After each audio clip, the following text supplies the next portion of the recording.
Cəmşid Əmirov. Brilliant məsələsi. Yumşaq vaqonda. Səhər yenicə açılmışdı. Şərqdə sanki mavi göylə dənizin birləşdiyi yerdən yavaş-yavaş boylanmağa başlayan isti yaz günəşi qocaman Xəzərin yaşımtıl göy sularını xüsusi bir gözəlliklə işıqlandırırdı. Günəş mis kimi qızarmış dairəvi bir lövhəyə, ləpəsiz dəniz isə gümüş pul kimi parıldayan uçsuz-bucaqsız bir səhraya bənzəyirdi. Bir dəqiqə bundan əvvəl Ələt stansiyasına gələn 59 nömrəli Astara-Bakı qatarı Xəzər sahili boyunca salınmış dəmir yolu ilə irəliləyərək Neft şəhərinə yaxınlaşırdı. Yumşaq vaqonun bələdçisi pəncərədən boylanıb günəşi ayna kimi özündə əks etdirən dənizə ötəri nəzər saldı. Sonra birinci kupeye yaxınlaşdı. Yumruğu ilə qapını döyərək sərnişinləri yuxudan oyatdı. Yoldaş sərnişinlər, qalxın, Bakıya az qalıb. Tez olun, yorğan döşəyi təhvil verin. Bələdçi daha burada dayanmayıb ikinci kupenin qapısına tərəf getdi. O biri sərnişinləri də oyatmağa tələsdi. Tez oyanmağa öyrəşməyən sərnişinlərdən bəziləri narazılıq edərək dəmir yol qaydalarından şikayətləndilər. Digərləri əl-üzlərini yumaq üçün kupedən dəhlizə çıxdılar. Başqaları isə yavaş-yavaş şeylərini yığışdırıb sahmana salmağa başladılar. 7-ci kupedə də şikayətlənən vardı. Bu, uca boylu, arıq bədənli, gözlərinə eynək taxmış bir kişi idi. Onun daz başı, quş dimdiyinə oxşayan nazik və uzun burnu, çoxdan bəri dəllə yüzü görməyən qırmızı saqqalı, qədim qoçular kimi uzun, burma bığları və sarımsaq yeməkdən saralmış çürük xırda dişləri vardı. O yuxudan doymadığı üçün deyinə-deyinə döşəkağını və balış yüzünü büküb yol bələdçisinə təhvil verdi. Döşəklə balışı bürmələyib yuxarı taxtçaya qoydu. Başqa sərnişinlər kimi o da əl-üzünü yumaq üçün dəsmalını çiyninə atdı. Diş fırçasını və sabununu götürüb bayıra çıxdı. Lakin tezliklə geri qayıtdı. Özünə bəraət qazandırmaq istəyən adamlar kimi and içən tərzdə yol yoldaşlarına dedi. Əl-üzyanın qarşısında adam çoxdur. Mənim də yamanca xasiyyətim var. Kəm hövsələyəm. Növbəyə durmağı sevmirəm. Sonra yunaram. Eynəkli kişi sərnişinlərin ona əhəmiyyət vermədiklərini görüb çamadanını açdı, paltarlarının arasından narıncı cildli qəşəng bir kitab çıxardı. Kişi kitabı açaraq özünü pəncərəyə tərəf çevirdi. Bir papiros yandırıb damağına aldı və arxasını yol yoldaşlarına çevirib mızıldaya-mızıldaya kitabı böyük maraqla oxumağa başladı. Kupenin digər sərnişinləri, orta boylu, qarabəniz kişi, başına ağ haşəli kəlağayı örtən qız və həddən ziyadə kök qadın əl-üzlərini yuduqdan sonra şirin-şirin söhbət edirdilər. Bu zaman dəhlizdən keçən sarısaç bir qız kupenin qapısını açdı. O, ağ milis forması geyinmişdi. Çiyinlərinə də milis leytenant paqonları taxmışdı. Qız ədəblə salam verib sərnişinlərə ötəri nəzər saldı. Qarabəniz kişiyə biraz artıq diqqət yetirdi. Sonra hamıya müraciətlə soruşdu. Bağışlayın, saat neçədir? Hamının əvəzinə qarabəniz kişi cavab verdi. 6-ya 10 dəqiqə, xeyr səhv edirəm, 12 dəqiqə qalıb. Çox sağ olun, yatıb yuxuya qalmışam, deyə sarısaç. Qız qapını örtdü. Xeyr ola, görəsən bu milis zabiti nə üçün gəlmişdi? Deyə eynəkli kişi heç kimə müraciət etmədən soruşdu. Yəqin vaqonda oğurluq zad olub, indi oğrunu axtarırlar, deyə dolu qadın eynəkli kişinin sualına cavab verdi. Öz vəzifəsini yerinə yetirir. Eynəkli kişi milis işçilərindən şikayətləndi. Məgər vəzifəni bu cür yerinə yetirirlər? Bu qız nə bilir ki biz kimik? Bəlkə elə gecə siz yatanda vaqonda oğurluğu mən eləmişəm. Axı nə üçün bu milis leytenantı kupemizi yaxşı yoxlamadı? Qapını açıb içəri girməsi ilə çıxıb getməsi bir oldu. Milis belə işləyəndə əlbəttə oğru tapılmaz, xuliqan tutulmaz, əleyri adamlar da istədiklərini edərlər. Bu an qarabəniz kişinin dodaqaltı istehza ilə gülümsədiyindən heç kim xəbər tutmadı. Eynəkli kişi bununla şifayətlənmədi. Ürəyi dolu adamlar kimi yenə də milis işçiləri və oğrular haqqında söhbəti davam etdirdi. Bu andıra qalmış Astara yolu yaman korlanıb. Dələduzların əlindən tərpənmək olmur. Bilmirəm milis zabitləri nə ilə məşğuldular. Elə ortada yeyib qıraqda gəzməyi bilirlər. Havaya yerə maaş alırlar. 2 həftə bundan əvvəl mən Astaraya gedəndə vaqonumuzda bir hadisə baş verdi. Gecə kimsə bir kolxozçunun xurcununu oğurladı. Bir haray qopdu ki, gəl görəsən. Nə oldu? Xurcun tapılmadı? Deyə dolu qadın soruşdu. Yox əşi, hardan tapılacaq? Milisə xəbər verdi, gəlib sorğu-sual etdilər. Bayaq bura gələn milis leytenantı kimi başdan sovdu, o yan bu yana axtardılar, bir-iki nəfərə dindirdilər. Uzun-uzadı protokol yazdılar, kiminin dədə-nənəsinin nə dərdlə öldüklərini soruşdular. Ancaq heç bir şey çıxmadı. Oğru tapılmadı. Deyə kişi sanki elə bu dəqiqə onun da şeylərini oğurlayacaqlarmış kimi bərk-bərk çamadanın dəstəyindən yapışdı. Dolu qadın onun sözünü təsdiq etdi.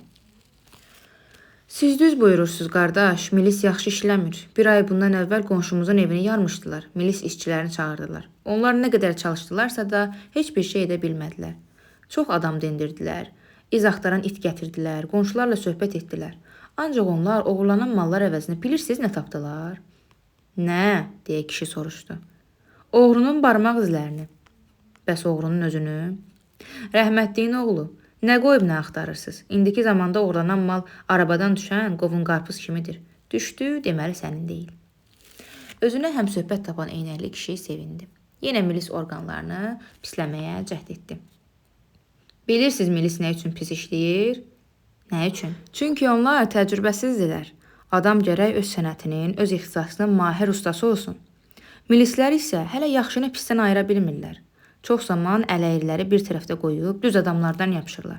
Bəli, təəccüblənməyin.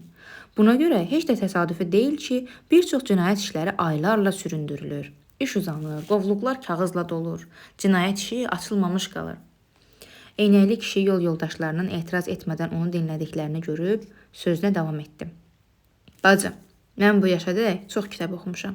Qabaqlar Amerikada Nat Pinkerton adlı məşhur bir xəfiyyə yaşayırmış. Bütün dünyada onun kimi bacarıqlı, bilikli xəfiyyə yox imiş. Çətinliyə düşən hər kəs Pinkertonun yanına gəlirmiş. O da böyük ustalıqla hər hansı bir cinayətin üstünü açırmış. Buna görə də hamı onu çox sevirmiş. Yəni oğrular da onu sevirdilər, deyə bu söhbəti diqqətlə dinləyən qarabəniz kişi istehza ilə soruşdu. Eynəkli kişi qarabəniz kişinin sözlərindəki istehzanı hiss etmədi. Ciddi cavab verdi. Xeyr, Pinkerton oğruların, quldurların, yol kəsənlərin düşməni idi. Elə bu zaman qapı yenidən açıldı. Sarısaç milis leytenantı heç kimi müraciət etmədən gülə-gülə soruşdu. Bağışlayın, oxumağa bir şeyiniz yoxdur. Bikarlıqdan darıxıram. Xeyr, yoxdur, deyə eynəkli kişi hamının əvəzinə cavab verdi. Bu zaman qarabəniz kişi xoş təbəssümlə gülümsündü. Milis leytenantı çıxıb gedəndən sonra eynəkli kişi sözünə davam etdi. Mən hələ İngilis xəfiyyəsi Sherlock Holmesu demirəm. Nat Pinkerton kimi Sherlock Holmes da böyük mütəxəssis imiş. Adama baxan kimi onun xasiyyətini, sənətini, cinayətkar olub olmadığını müəyyən edə bilirmiş. İndi belələri tapılmaz. Bayaqdan bəri heç bir söz demədən bütün bu söhbəti diqqətlə dinləyən qarabəniz kişi yerindən qalxaraq pəncərəyə yaxınlaşdı. Qatarın qabağında tez-tez görünən rabitə şalbanlarına, sonra Xəzərin mavi sularını ötəri nəzər saldı. Birdən geri dönüb eynəkli kişiyə etiraz etdi. Nə üçün tapılmaz əmican? Tapılar, həm də çox tapılar. O, eynəkli kişinin etiraz etmək istədiyini görüb, onun danışmasına imkan vermədi. Dərhal əlavə etdi. Mən isə elə zənn edirəm ki, milis orqanlarında təcrübəli və bilikli zabitlər çoxdur. Onlar gecə və gündüz yorulmaq bilmədən işləyirlər. Bizim həyatımızı, əmlakımızı, dinc əməyimizi, ictimai əsayişi göz bəbəyi kimi qoruyurlar. Sözdə, yaxud işdə, deyə eynəkli kişi soruşdu. İşdə, əmican, işdə. Eynəkli kişi yenə danışmaq istədi, ancaq qarabəniz kişi bu dəfə də onun sözünü yarımçıq qoydu. Görürəm, siz etiraz etmək, yenə də Pinkertonu Sherlock Holmesu misal gətirmək, milis işçilərini pisləmək istəyirsiniz. Ancaq mən demək istəyirəm ki, siz milis orqanlarının işi ilə yaxından tanış deyilsiniz. Ona görə də onların qüvvə və bacarığına inanmırsınız.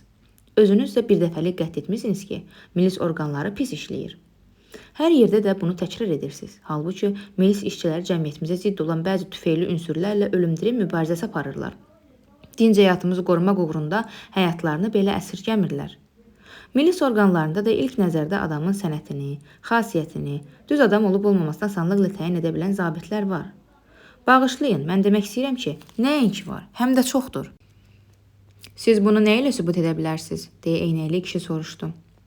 Qarabəniz kişi onu ötərci nəzərdən keçirib güclə sezilə biləcək istehza ilə gülümsündü. Pencəyinin cibindən kozbek qutusunu çıxararaq bir papiros götürdü. Sonra papirosunu yandırıb eynəkli kişiyə müraciət etdi. Mən sizi birinci dəfədir ki görürəm, elə deyilmi? Bəli, elədir ki var. İcazə versəz haqqınızda bəzi şeyləri deyə bilərəm. Eynəkli kişi etinasızlıqla çiyinlərini çəkib dedi. Siz mənim haqqımda nə deyə bilərsiniz? Allaha şükür, nə Sherlock Holmes'suz, nə də ki milis işçisi. Bunun əhəmiyyəti yoxdur. Mən sizin xasiyyətinizin 3-4 cəhətini təyin edə bilərəm. Məsələn, hansı cəhətlərini? Hər şeydən əvvəl onu deyə bilərəm ki, siz tez-tez araq içirsiniz.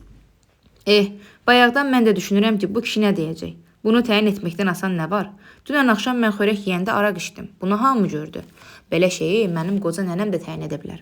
Eynəkli kişi qəhqəh çəkib güldü. Qarabəniz kişi eynəkli kişinin etirazını qulaqardına vuraraq dedi. Xeyr, əmican, elə deyil.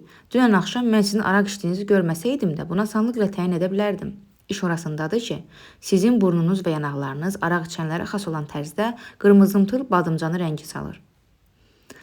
Yaxşı, qoy siz deyən olsun. Bəs sonra? Sonra sizə baxarkən ilk nəzərdə demək olar ki, mədəniz xəstədir, sarımsağı çox yeyirsiniz, hərdən börəklərinizdən şikayətlənirsiniz, yanılmıramsa uzun müddətdir hesabdar vəzifəsində çalışırsınız, həm də subaysınız. Eynəkli kişinin bayaqki istehsalı baxışından əsər əlamət qalmadı. O təəccübləndi, lakin yenə də etiraz etmək istədi. Bütün bunlar doğrudur, ancaq mən inanmıram ki, siz bunları ilk nəzərdən təyin etdiniz. Yəqin siz məni tanıyırsınız. Xeyr, inanın ki, qabaqlar mən heç yerdə sizə rast gəlməmişəm. Nə adınızı, nə də soyadınızı bilirəm. Əgər belədirsə, onda izah edin görüm siz bunları necə təyin etdiniz? Bundan asan nə var? Belə şeyləri təyin etmək üçün yaxşı müşahidəçi və diqqətli olmaq lazımdır. Bayaq danışarkən mən sizin dilinizi gördüm. Dilinizin üstündə ağ ləkələr var. Bu onu göstərir ki, mədəniz xəstədir. Gözlərinizin altının şiş olması isə börəklərinizin xəstə olduğunu sübut edir. Heç bilmirdim, deyə eynəkli kişi ayağa qalxıb kupenin qapısına vurulmuş aynaya yaxınlaşdı. Dilini çıxardıb diqqətlə baxdı. Şad bir xəbər almış adamlar kimi sevinə-sevinə qadına müraciət etdi. Doğru deyir, həqiqətən dilimin üstündə ağ ləkələr var. Gözlərimin altı da şişdir. Sonra qarabəniz kişiyə tərəf dönüb soruşdu. Yəqin siz həkimsiz, ona görə də xəstəliyimi təyin edə bildiniz, eləmi? Xeyr, siz səhv edirsiniz. Mən həkim deyiləm, xüsusi tibbi təhsilim də yoxdur. Ancaq mən qətiyyətlə deyə bilərəm ki, bizim kupedə həkim var. Baxın, əsl həkim qarşımızda oturandır, deyib qızı göstərdi. Düz tapmısınız qardaş, deyə bayaqdan bəri sakit oturub söhbətə qarışmayan qız, sanki həkim olmaq qəbahət imiş kimi rəng verib, rəng aldı. Sonra soruşdu. Siz bunu necə bildiniz? Bunu sonra deyərəm. İndi siz icazə verin, bu əmi ilə söhbətimizi qutaraq, deyə qarabəniz kişi yenə də eynəkli kişiyə müraciət etdim. İndi gəlin sizin subaylığınız haqqında danışaq. Xahiş edirəm pencəyinizə diqqət yetirin. Yuxarıdan ikinci düymə ağ sapla tikilib. Pencəyinizin rəngi isə qaradır. Yəqin, düymə qopduqdan sonra siz onu özünüz tikmisiniz. Belə məsələlərdə kişilər çox zaman səliqəsiz olurlar. Əgər siz evli olsaydınız, aydındır qardaş, deyə qarabəniz kişi ilə fəxr etməyə başlayan eynəkli kişi hörmətlə soruşdu. Deyin görək biz hesabdar olmağımı hardan bildiniz? Bayaq siz oxuduğunuz kitabın səhifələrini vərəqləyərkən mən sizə baxdım. Gördüm ki, siz kitabın səhifələrini qəribə bir tərzdə hesabdarlar çötkəyə salan kimi vərəqləyirsiniz. Sonra mən sağ əlinizə diqqətlə baxıb barmaqlarınızın iç tərəfinin qabar olduğunu gördüm. O saat sizin uzun müddət hesabdar vəzifəsində çalışdığınızı müəyyən etdim. Afərin qardaş, daha mənim sizə sözüm yoxdur. Atam, mən təslim. Nə tez təslim oldunuz, deyə həkim qız dilləndi. Qoy indi də mənim həkim olduğumu necə təyin etdiyini desin. Bu da çətin iş deyil, bacı. Sağ əlinizin barmaqları yoda batıb. Bu sizin tibb işçisi olduğunuzu sübut edir. Divardan asılmış jaketinizin cibindən isə stetoskopun ucu görünür. Bu onu göstərir ki, siz felçer deyil, həkimsiz. Çünki stetoskopla xəstələrə yalnız həkimlər qulaq asırlar. Bəs bu bacı haqqında nə deyə bilərsiniz, deyə eynəkli kişi yanındakı dolu qadını göstərdi. Ümumiyyətlə çox şey, ancaq bacı icazə versə mən onun bir sirrini açaram. Maraqlıdır. Deyin görək mənim nə sirrim var? Siz 3%li istiqrazla 1000 manat pul udmusunuz. Belə zənn edirəm ki, indi pul almaq üçün Bakıya gedirsiniz. Tamamilə düzdür qardaş. Qınamasaydınız deyərdim ki, yəqin siz falçısınız. Falçılıq fırıldaqçılıq işidir bacı. Burada isə heç bir çətin iş yoxdur. Mən bunu sizə diqqət yetirməklə öyrənə bildim. Cibinizdə kommunist qəzeti görünür. Qəzetdə 3% istiqrazın uduş cədvəli dərc olunub. Bayaq siz bir neçə dəfə həmin cədvələ baxıb sevinə-sevinə güldünüz. Mən də ötərgi cədvələ baxdım. 1000 manat udmuş istiqraz nömrəsinin altından qırmızı karandaşla cızdığını gördüm. Buradan belə nəticəyə gəldim ki, siz istiqrazla pul udmusunuz. Əgər siz istəyirsinizsə, mən sizə istiqraz vərəqəsinin nömrəsini də deyə bilərəm. Biletin nömrəsi 01226, seriyası isə 19-dur. Dayanın bir yoxlayım, deyə qadın ayağa qalxdı. Jaketinin cibindən qəzeti çıxardıb, istiqraz vərəqəsinin nömrəsini yoxladı. Sonra əlavə etdi. Əcəb yaxşı hafizəniz var. Pulu mən udmuşam. Dünəndən bəri neçə dəfə qəzetə baxmışam, ancaq istiqraz vərəqəsinin nömrəsini əzbərləyə bilməmişəm. Siz isə bir baxışda bunu yadda saxladınız. Afərin. Mən bunu sadəcə olaraq vərdiş etmişəm. Hər şey yadımda saxlamağa, diqqətli olmağa alışmışam. Mən belə hesab edirəm ki, yaxşı adam müşahidəçi və diqqətli olsa, həm də ən kiçik şeyləri yadda saxlamağa çalışsa, başqaları haqqında çox şey müəyyən edə bilər. Deyə qarabəniz kişi ayağa qalxdı. Pəncərəyə yaxınlaşdı. Qatarın hələ də Ələt stansiyasında dayandığını görüb əlavə etdi. Dostlar, Bakıya hələ 3 saat yolunuz qalıb. Əgər istəyirsinizsə, mən sizə milis orqanlarının işinə dair bir hadisə danışa bilərəm. Bu hadisəni mənə qonşuluğumuzda yaşayan bir milis mayoru danışıb. O, Bakı şəhər milis idarəsində baş əməliyyat müvəkkili vəzifəsində işləyir. Hamı ucadan dedi. Buyurun, danışın. 1-ci fəsil. Cibgir Rantik. Adi günlərdən birində axşamçağı Hüsü Hacıyev küçəsindəki mərkəzi univermağa son moda ilə geyinmiş qarabəniz bir gənc gəldi. Gəncin qara bostondan kostyumu, yaxası açıq ağ köynəyi, burnu uzun qara ayaqqabısı vardı. Başına həsir şlyapa qoymuşdu. Üzünü təmiz qırxdırmış, qaşlarını aldırmışdı. Dırnaqlarını manikür etdirmişdi. Müxtəlif rəngli qalstukuna qızıl sancaq vurmuş, döşünə idman çempionlarına məxsus medal taxmışdı. Gənc bir şey almaq istəyən adamlar kimi mağazanın şöbələrini bir-bir gəzdi. Hazır paltar satılan şöbədə adamların növbəyə durduğunu görüb sevindi. Ağzındakı siqareti yerə atıb, ayağı ilə tapdaladı. Dərhal özünü adamların arasına verdi. Bir neçə dəqiqə keçdi. Birdən hazır paltar satılan yerdə hay-küy qopdu. Bir kişi mağazaya təzə gəlmiş bu gəncin qolundan möhkəm tutaraq onu növbədən dartıb çıxardı. Ucadan dilləndi. Axmağın bir axmaq. Heç bir vitfasonundan geyimindən utanmırsan? Xalq alın təri ilə qazandığı pula özü üçün paltar almağa gəlib. Sən isə cibimə girib oğurluq edirsən? Məgər ölkə dərəbəylikdir? Gənc onun əlindən qurtarmağa çalışaraq dedi. Ay əmi, sənin başın xarab olub nədir? Mən də kostyum almağa gəlmişəm. Bax görək mən cibgirə oxşuyuram. Ayıb deyilmi? Mən mühəndisəm, özü də boks üzrə çempionam. Sən məni təhqir edirsən. Qolumu burax, yoxsa səni şikayət edərəm. Böhtan üstündə səni məsuliyyətə cəlb edərlər. Deyəsən kişi gəncin sözlərinə inandı. Onun qolunu buraxaraq təəccüblə soruşdu. Bəs mənim pullarımı kim cibimdən çıxardı? Mən nə bilim, axtar oğrunu tap. Kişi nəyisə fikirləşib təzədən gəncin qolundan tutdu. Gənc hirsləndi. Sənə deyirəm qolumu burax, yoxsa peşman olarsan. Deyə qolunu dartıb kişinin əlindən çıxardı. Aradan çıxıb getmək istədi, ancaq mümkün olmadı. Hay-küy qopdu. Buraya gələn drujinaçılar gənci tutub univermağın 1-ci mərtəbəsində yerləşən ştaba gətirdilər. Bu gənc cibgir Grant Nalbandian idi. Dostları arasında qızılbarmaq Rantik ləqəbi ilə tanınan Nalbandian həyatında ilk dəfə belə ələ keçdi. Rantik mağazada kişinin cibinə girən zaman bilmədi ki, onu diqqətlə izləyən, bütün hərəkətlərinə göz qoyan vardı. Bu, üz-gözündən dələdozluq yağan orta boylu, çənəsi çapıq, özü biraz çopur kişi idi. Bu kişinin 35-36 yaş olardı. Cinayətkar aləmində tapanca Yadulla ləqəbi ilə məşhurdu. Bu da səbəbsiz deyildi. O həmişə cibində tapanca gəzdirər, çox zaman lazım olsa da, olmasa da silahını işə salıb hay-küy qaldırar, əl-altılarını qorxudardı. Cavan olmasına baxmayaraq, Yadulla indiyədək üst-üstə 19 il iş almışdı. Axırıncı dəfə Yadulla adam soymaq üstündə məsuliyyətə cəlb edilmiş, 3 il bundan əvvəl amnistiya nəticəsində həbsdən azad olunmuşdu. Yadulla əmək islah koloniyasını tərk edərkən koloniya rəisinə söz vermişdi ki, cinayətkarlığın daşını bir dəfəlik atacaq və namusla həyata qayıdacaq. Ancaq Yadulla öz əməllərindən əl çəkən adamlardan deyildi. Bakıya qayıtdıqdan və gözdən pərdə asmaq üçün bir mədəndə müvəqqəti işə girdikdən sonra Yadulla bir qədər dırnaqarası ağıllı tərpənməyi, daha ələ keçməmək üçün hiylə işlətməyi qərara aldı. Demək olar ki, Yadulla öz qərarına bacarıqla əməl etdi. O cinayət işlərində şəxsən iştirak etmədi. Yadulla inanılmış, dəfələrlə sınaqdan çıxarmış əleyri adamları ətrafına topladı. Onları ölümlə hədələyərək özünə tabe etdi.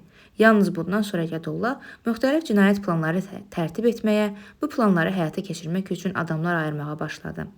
Bu cinayətlərdən əldə edilən gəlirin çoxu Yadullaya çatırdı. Çox zaman bu cinayətlər işləyənlər milis orqanlarının məharəti nəticəsində ifşa olunurdu. Lakin onların heç biri istintaq zamanı Yadulla'nın adını çəkmir, bütün təqsirləri öz üzərlərinə götürürdülər. Rantik Yadulla'nın dəstəsində deyildi. O, ayrıca Zorba Səfdər ləqəbi daşıyan bir dostu ilə işləyirdi. Yadulla Rantikin mahir cibgir olduğunu əlaltılarından öyrənmişdi. Buna görə də o, Rantiki öz dəstəsinə cəlb etmək istəyirdi. Həmin gün Yadulla məhz elə buna görə Rantikin arxasına düşərək onu izləmiş və mərkəzi un verməyə gəlmişdi. O, Rantikin tutulduğunu görəcək dərhal mağazanı tərk etdi. Əvvəlcə Yadulla dava salıb aranı qarışdırmaq və beləliklə də Rantikin aradan çıxıb qaçması üçün şərait yaratmaq istədi. Lakin bunun mümkün olmadığını görüb, yavaş-yavaş mağazanı tərk etdi. Hüseyn Hacıyev küçəsi ilə 5 mərtəbə binaya tərəf addımlayarkən, Rantiki həbsdən qurtarmaq, sonra da özünə tabe etmək üçün planlar qurmağa başladı. Yadulla çox fikirləşdikdən sonra şahidlərin nəyin bahasına olursa olsun satın almaq, pulu uğurlanan kişinin pulunu qaytarmaq və ona hədə-qorxu gələrək məhkəmədə ifadəsini dəyişdirməyə məcbur etməyə qərar aldı. Yadulla öz planını həyata keçirmək üçün saysız-hesabsız məşuqələrindən biri olan Klara gilə gəldi. Məsələni ona danışıb dedi. Gərək mənə bu işdə kömək edəsən. Dediyim cibgir Rantiki mütləq qurtarmaq lazımdır. O mənim xoşuma gəlib. Şahidlərin və pulu uğurlanan kişinin kim olduqlarını və harada yaşadıqlarını öyrən. Gözdən pərdə asmaq üçün özünü Rantikin nişanlısı kimi qələmə ver. Puldan qorxma, nə qədər lazım olsa xərclə. Sənə 5 gün vaxt verirəm. Rantiki cibgirlik yoluna gətirib çıxaran yalançılıq və göp edib özünü öyməsi olmuşdu. Rantik lap uşaq yaşlarına yalan danışmağa adət etmişdi. O gözlərini açıb anasının hər adımda qonşulara yalan satdığını, tez-tez tanışlarını, qohum qardaşlarını aldatdığını görmüşdü. Rantikin atası da arvadından geri qalan değildi. O da arvadı kimi yalancı və lovğa idi. Kişi tez-tez Rantikin yanında utanıb çəkinmədən yalan satır, evdə soğan çörək yeyib bayırda toyuq plovdan dəm vurur, böyük vəzifəli şəxslərlə oturub durduğundan, onlarla dostluq etdiyindən danışırdı. Rantikin atası çox zaman tanışları yanında öyünmək üçün yalandan rəhbər işçilərə telefonla zəng vurub onların keyfini soruşur, bu və ya başqa məsələ haqqında məsləhətləşir, bundan həzz alırdı.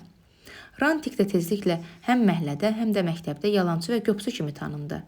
Yoldaşları Rantikin göpçü olduğunu, nəfəsinin yalanla gedib gəldiyini bildiklərindən onu tez-tez ələ salırdılar. Bir gün Rantik məktəbdən evə gələrkən bir tanış oğlana rast gəldi. Rantik bilirdi ki, bu oğlan oğrudur. Nədənsə oğurluqdan, cibgirlikdən söz düşdü. Adəti üzrə Rantik yenə göp etdi. Cibə girməkdən asan nə var? Bu, su içmək kimi asan bir şeydir. Mən özüm də elə cibgirəm. Yoldaşı Rantikə ələ salıb dedi. Ay Rantik, öz aramızdır. Yenə məni xamlamaq istəyirsən. Sən ara, cibgirlik ara. Rantik yalan danışmadığını and içdi. Yoldaşı isə dedi. Mən sənə inanmıram. Əgər sən doğrudan da cibə girməyə bacarırsansa, nə üçün pulsuz olursan? Ondan bundan qəpik quruş borc alırsan? İnanmıram.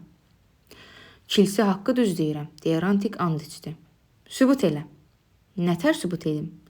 Mənim yanımda cibə gir, baxaq görə düz deyirsən, ya yalan? Dilindən bəlaya düşən Rantik qorxdu. Zarafata salıb işdən əl çəkməyə çalışdı. Ancaq yalancını evinə qədər qovmağı qət edən tanışı ondan əl çəkmədi. Rantik əlatsız qalıb cibə girməyə qərara aldı. Onlar Zerzhinski adına parkın yanında 8 nömrəli tramvaya mindilər. İş gününün sonu olduğundan tramvay tünlükdü. Rantik o yan bu yana baxdı, tər tökdü. Yoldaşının yanında xəcalətli olmamaq üçün özü də hiss etmədən qeyrətə gəldi və bir qadının sumkasını açıb pulunu çıxardı. Rantikin məharətinə heyran qalan oğlan onu təbrik etdi. Rantik tanışını restorana aparıb qonaq elədi. Elə həmin gündən başlayaraq pula şirniklənib cibgirliyə başladı. 5 il sonra şəhərdə Rantik məşhur cibgir oldu. O tramvayda, trolleybusda və ya alıcılarla dolu olan mağazalarda böyük məharətlə hərəkət edərək sol əli ilə ehmalca cibləri yoxlayıb özü üçün ov axtarırdı. Kimin cibinə girəcəyini müəyyən etdikdən sonra Rantik həmin adamı bir tərəfə sıxışdırır, sağ əlinin iki nazik barmağını işə salardı. Barmaqlarının cibə girməsi ilə bayıra çıxması bir olardı. Bu zaman Rantik o qədər ustalıqla hərəkət edərdi ki, ov cibinə girdiyini hiss etməz, hətta qəsdən bir tərəf sıxışdırıldığını belə başa düşməzdi. İstədiyinə nail olan kimi Rantik başqa cibgirlər kimi dərhal çıxıb getməyə tələsməz, biraz sakitcə gözləyər və ilk dayanacaqda təmkinlə vaqondan düşərdi. Çox zaman Rantikin yanında köməkçi zorba səftər də olardı. Həmişə səliqə ilə geyinmiş və qoltuğuna portfel tutmuş olan səftərin bütün işi Rantikin gözlərinə baxmaqdan ibarət idi. Rantik sol gözünü qırpdıqda səftər ovu sağ tərəfə sıxışdırar, sağ gözünü qırpdıqda isə əksinə hərəkət edərdi. Bir qayda olaraq onlar tramvaydan düşdükdən sonra dərhal taksiyə minir və buranı tərk edirdilər. Rantikin cibgirlikdə bəxti də gətirirdi. Bu 5 il ərzində Rantik bir dəfə də olsun cibgirlik üstündə tutulmamışdı. Doğrudur ki, 2 dəfə ona əyrilik üstündə tutub möhkəmcə əzişdirmişdilər. Ancaq Grant Nalbandian hələ oğurluq üstündə həbsxanaya düşməmişdi. O həbsxana haqqında ancaq oğru yoldaşlarından eşitmişdi. Bu dəfə isə Rantik möhkəm ələ keçmişdi. Doğrudur, Rantik milis şöbəsində də, prokurorluqda da cibgirliyini danışmış, ona böhtan deyildiyini bildirmişdi. Ancaq Rantik yaxşı başa düşürdü ki, bütün bunlar faydasızdır.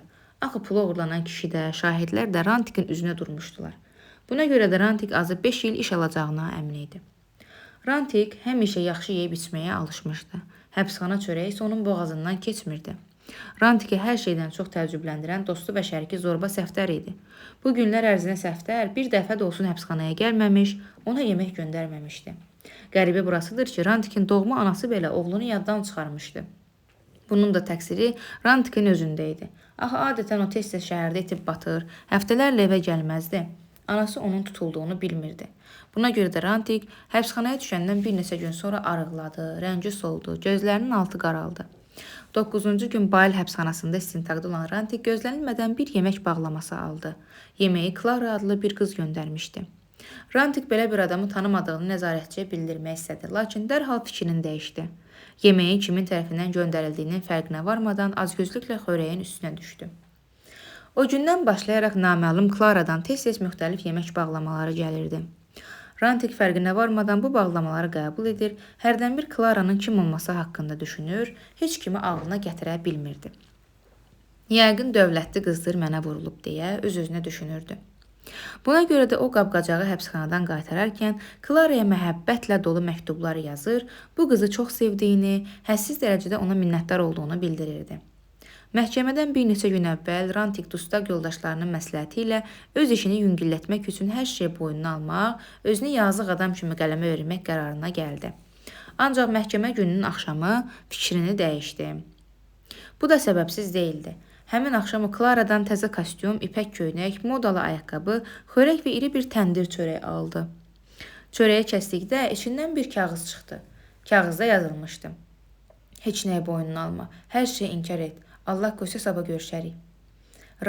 Rantikin kefi duruldu. O şənlik edir, fit çalır, tez-tez mahnı oxuyurdu. Rantik məhkəməyə təzə bəylər kimi geyimli keçimli gəldi. Özünü darta-darta müttəhimlər kürsüsündə əyləşdi. Bir neçə dəfə adamla dolu salona nəzər saldı. Buradakı qızları bir-bir nəzərdən keçirdi. Tanımadığı Clara'nı axtarıb tapmağa başladı. Əvvəlcə şahidlər dindirildi. Rantik özünü elə aparırdı ki, sanki bütün bu söhbətlər onun haqqında getmir. Şahidlərin ifadəsi Rantiki təəccübləndirmişdi. Cibinə girdiyi kişi səhv etdiyini, cibgirin qısa boylu, arıq bir oğlan olduğunu, bu gəncə qətiyyən oxşamadığını bildirdi. Rantikin üzünə duran iki şahidin biri xəstələndiyi üçün məhkəməyə gəlməmişdi.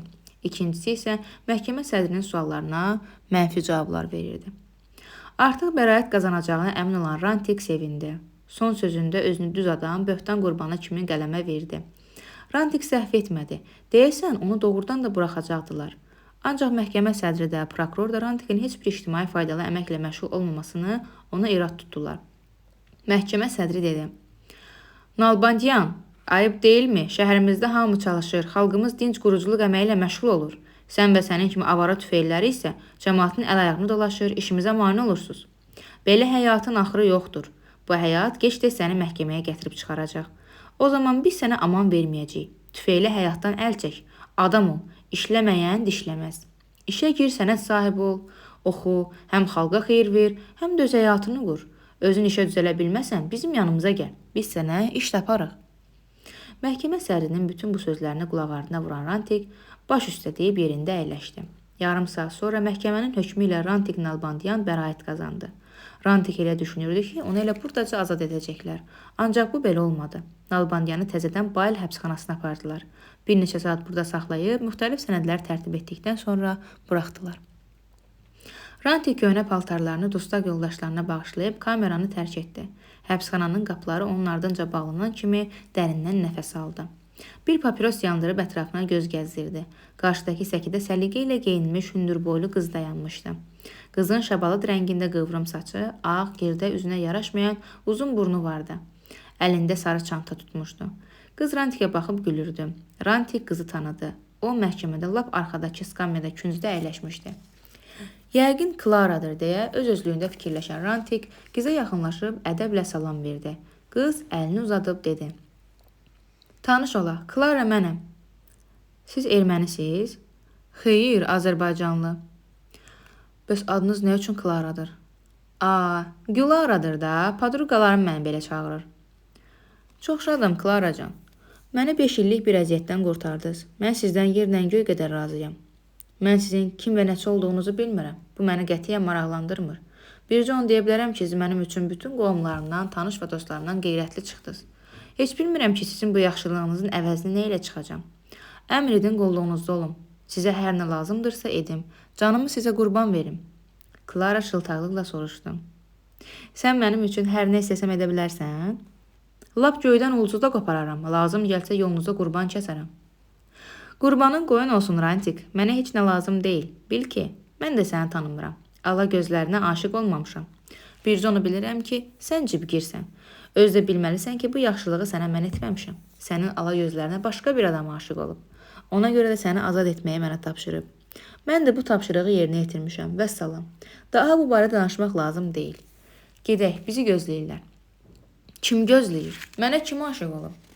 Tələsmə, yerimizə gəlib çıxanda özün də o adamla tanış olarsan. Səni həbsxanadan o qurtarıb. Rantik daha danışmadı. Onlar gəzə-gəzə Krasin küçəsinə gəldilər. Klara küçədən keçən ilk taksini saxlatdırdı. Onlar arxa oturacaqda əyləşdilər. Yolda Rantik bir dəfə Klaranın əlini tutub tumarlamaq istədi. Ancaq qız onu itələdi.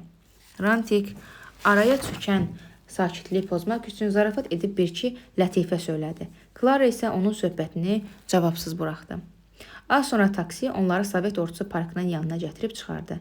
Klara taksinin pulunu verib göy məscidə tərəf yollandı. Rantikə də ardınca gəlməsini tapşırdı. Qız məscidin yanındakı bir mərtəbəli evlərdən birinə girdi. Rantiki boş otaqda qoyub bayıra çıxdı. Rantik hara və nə üçün gəldiyini dərk etməmiş arxa qapı açıldı. Bir kişi otağa girdi.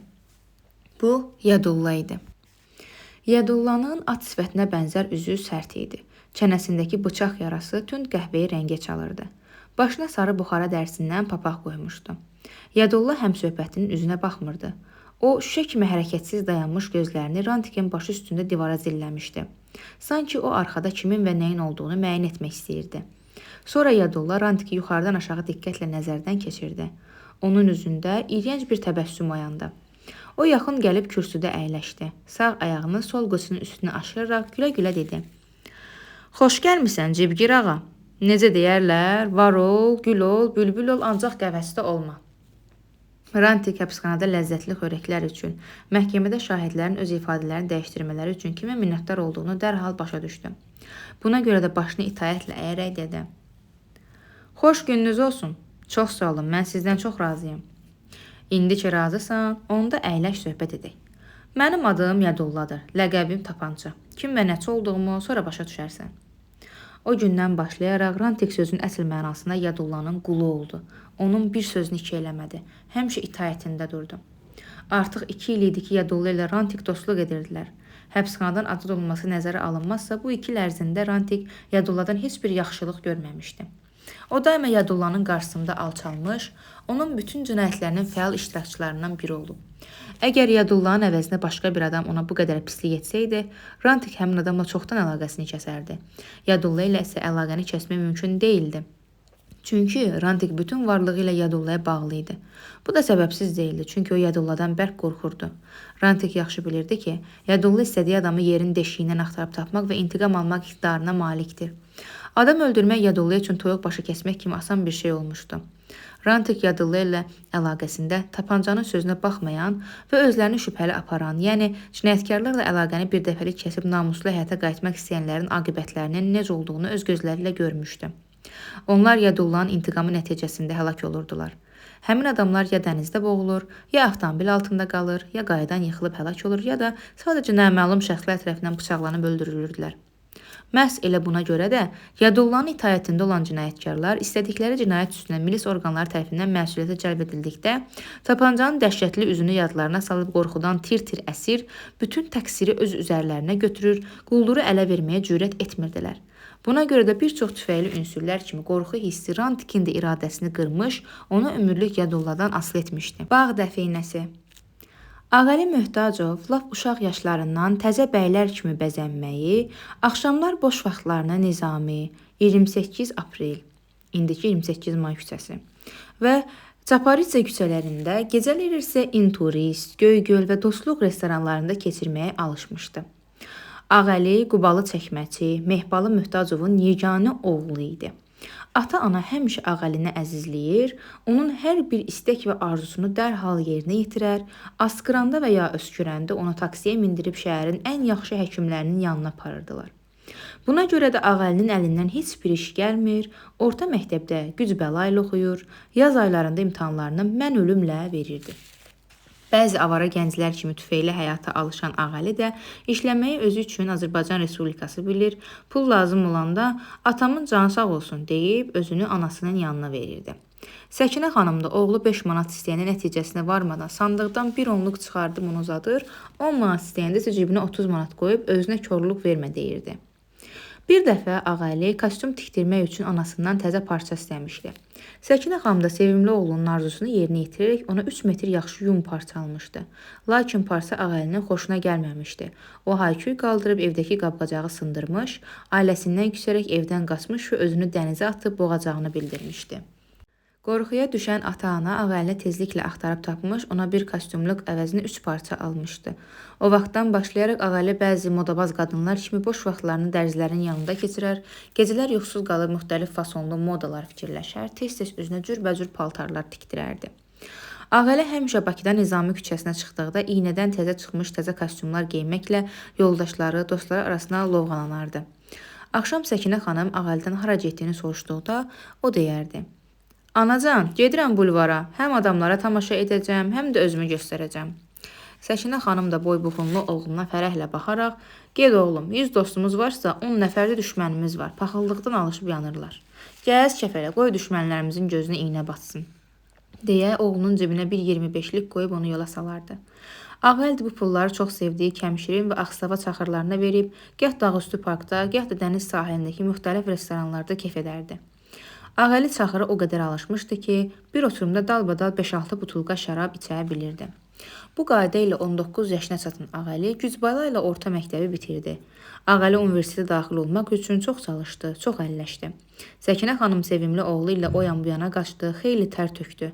Xərc çəkib tanış axtardı. Ancaq bütün bunlardan nəticə hasil olmadı. Elə ilk imtahanda 2 qiymət alan Ağəlini ali məktəbə qəbul etmədilər. Yağışlı sentyabrın ilk günlərindən birində Ağəlinin atası qəflətən vəfat etdi. O atasının dəfnindən sonra xeyli vaxt yas saxladı. Sonra qeyrətə gəlib iş axtarmağa başladı. Hər yanda "Sənətin yoxdur qardaş, sən bizə lazım deyilsən" deyə onu geri qaytardılar. Sənət əldə etmək üçün çalışmaq, tər tökmək lazımdı. Ağəli isə belə şeylərə alışmamışdı. Adi fəhlə işləmək isə özü üçün əskiklik sayırdı. Bir axşam Ağəli dərdini dağıtmaq üçün Dağüstü parkdakı Dostluq restoranına gəldi.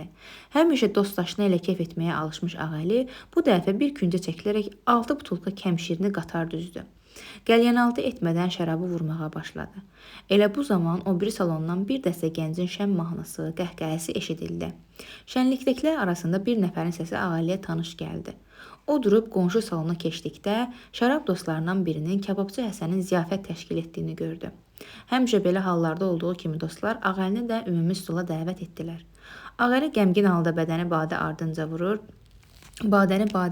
vurur, ümumi şənliyə qoşulub mahnı oxumur, hərdən bir kədərli nəzərlə Həsənə baxırdı. Gecədən xeyli keçmiş, ziyafət dağıldı. Dostlar bir-bir, iki-iki dağıldılar. Axıra bir Ağəli, bir də Həsən qaldı.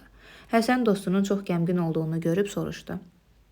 Ağəli, sənə nə olub? Nə üçün belə kədərlisən? Heç, elə belə. Yəqin yenə rəhmətli yatan fikrini çəkirsən, düzdürmü? Xeyr dostum, mən tamamilə başqa şey haqqında düşünürəm. Məsələn nə haqda? Qazanc haqqında, Həsən, pul haqqında. Sən nə axmaq adam imişsən. Pul nədir ki, onun fikrini çəkirsən? Pul əl çəkidir. Yudunun qutardı getdi. Sənin kimi sağlam, viddi fasonlu oğlan da pul haqqında düşünərmi? Həsən, əzim, bəs mən yazıq nə edim? Sənətim yoxdur, heç yerdə işə götürmürlər. Fəhləliyi isə özüm getmək istəmirəm. Zavodda yaxud tikintidə nə qazanacam ki, onunla həm bu boşqa qarnımı şərabla doldurum, həm də bədbəxt anamı saxlayım. Sən pul qazana bilmirsən? Deyə Həsən təəccüblə soruşdu. Bəs indiyədək restoranlarda dostdaşınaya dodağı qırmızı qızlara xərclədiyin pulları hardan alırdın? Ağəli utancaqlıqla başını aşağı salıb dedi. Onları mənə atam anam verirdi. Hey, əcəb maymaq adam imişsən. Mən isə səni indiyədək ağıllı, kamallı bir cahil bilirdim. Yox, qardaş, mən səhv edirəm. Səni kişi adlandırmaq olmaz. Sən hələ saqqallı, bığlı bir uşaqsan. Kişi adını daşıyan gərək qaz vurub qazan doldurmağı, daşdan qızıl çıxarmağı bacarsın. Nə edim? Oğurluğa gedim? Qardaş, mən sənə belə bir axmaq məsləhət verə bilmərəm. Papağını qabağına qoy fikirləş. Pul qazanmaq yolu axtarıb tap. Əzim, bəs dost olsa nə gün də lazım olar? Əgər sən belə bir yol bilirsənsə, mən də başa sal xəcalətdə qalmaram. Xəcalətli düşmənin olsun. Yaxşısı budur ki, mənim bir sualıma cavab ver. Buyur, qoy sualın iki olsun. Yadındadırmı Ağəli? 2 il bundan əvvəl sən bizi Qubanın Nügədi kəndindəki bir alma bağına qonaq aparmışdın. Bəli, çox yaxşı yadımdadır. O zaman sən dedin ki, həmin bağ bizi ulu babalarımızdan qalıb, eləmi?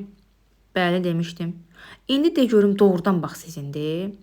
Əlbəttə bizimdir. Bağ babamdan qalıb, atamın idi. İndi anamın adına keçirmək istəyirik. Bunları niyə soruşsun? Elə belə maraqlanıram. Doğrusu mən bu başı bəlalı bağı satmaq istəyirəm. Azı 5000 verərlər. Mən o pulu xərcləyib bir sənət öyrənmək istəyirəm. Adə, sən başını at təpib, adam da bağ satar. Axmaqlama de görüm ildə bağınız nə qədər alma verir.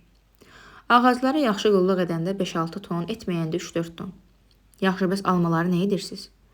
Bir hissəsini yeyirik, bir qədərini quruduruq, qalanını isə satmaq üçün kooperativ ticarət idarəsinə veririk. Soruşmaq ayıb olmasın, kiloqramını neçəyə verirsiniz? Doğrusunu bilmək istəsəm mən bu işə qarışmıram. Ancaq evdə ucundan qulağından eşitmişəm ki, anam hər il payızda həmin ticarət idarəsi ilə müqavilə bağlayır. Gah almanın kiloqramını 30 qəpikdən, gah da 35 qəpikdən təhvil verir. Daha bir sualım var. De görüm, bu il necə? Bağın almalarını təhvil vermisiniz? Xeyr, bu ayın axırında gəlib aparacaqlar. Müqavilədə göstərilib ki, almaları onların özləri dərməli və yeşiklərə yığıb aparmalıdırlar. Anam elə bugün sabah Qubaya getmək istəyir. Hə, bax indi gəldiyi əsl mətləb üstünə. Əgər sən adam olmaq, insan kimi dolanmaq istəyirsənsə, həmin almaları kooperativ ticarət idarəsinə satmamalısan. Kasıblıqdan çıxmaq üçün bu sənin əsl qurtuluş yolundur. Həqiqi qazanc yolundur. Heç nə başa düşmürəm. Belə mənə açıq deyil, almaları nə üçün satmayım? Həsən istehza ilə gülümsünüb dedi. Çünki sizin alma bağınızda çoxlu mal-dövlət bastırılıb. Mal-dövlət? Nə deyirsən Həsən? Səni qara basmır ki? Xeyr qardaş, mən hələ huşumu itirməmişəm. Bəlkə keyflisən, ona görə də hətərən-pətərən danışırsan. Ağlını başına yığ, Ağəli, mən sərxoş deyiləm. Sən özün yaxşı bilirsən ki, mən heç bir zaman sərxoş olmuram. Şərab mənə təsir etmir. Mənə inan, bağınızda həqiqətən çoxlu mal-dövlət bastırılıb. Orada böyük bir dəfinə var. Sevincindən özünə yer tapa bilməyən Ağəlinin üzü güldü.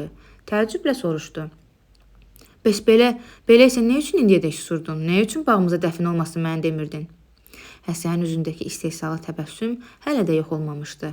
O gülə-gülə dedi. Mən belə hesab edirəm ki, sən bunu bilirsən. Restoranda xərclədiyin pulları da həmin dəfinədən götürürsən. Ağəlinin gözləri yağlı ətə baxan pişik gözləri kimi parıldadı. Onun səbri tükəndi. Tələsik dedi. Həsən, qadan alım, bəs onda nə üçün biz burada oturmuşuq? Tez oldur maşın tap Qubaya gedək. Bağımızdakı dəfnəni çıxardıq. Yarısı sənin, yarısı mənim. Sağ ol dostum. Mənə sənin bir qəpiyin də lazım deyil. Öz mal dövlətin mənə bəsdir. Dəfnənin yerini isə mən sənə sabah deyərəm. Sabah nə üçün? Elə indi də qutarsın getsin.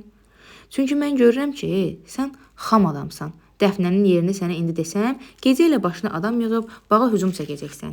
Hər yanını qazıyıb alma ağaclarının kötüklərini açacaqsan, onları qurudacaqsan. Vallahi Həsən, and içirəm, heç nə etmərəm. Sabaha qədər gözləsəm, ürəyim partlayar. Yaxşı ağəli, indi bu saat mən sənə dəfnənin harda bastırıldığını deyərəm. Ancaq sözümü kesmə, dediklərimə diqqətlə qulaq as, yadında möhkəm saxla. Bil və agah ol. Dünyada iki cür adamlar olur. Ağıllılar və axmaqlar. Ağıllılar mənim kimi olurlar. Alver edib çoxlu pul qazanırlar. Axmaqlar isə sənin kimi qəpik quruş əldə etmək üçün özlərini ora-bura vurur, ayda 70-80 manata işə girməyə çalışırlar. Yəni deyirsən mən də gedim alver edim? Alver edəndə nə olar? Bazarda durub tuman köynək satmaqdan nə çıxar? Kim sənə deyir ki, gedib bazarda tuman köynək satasan?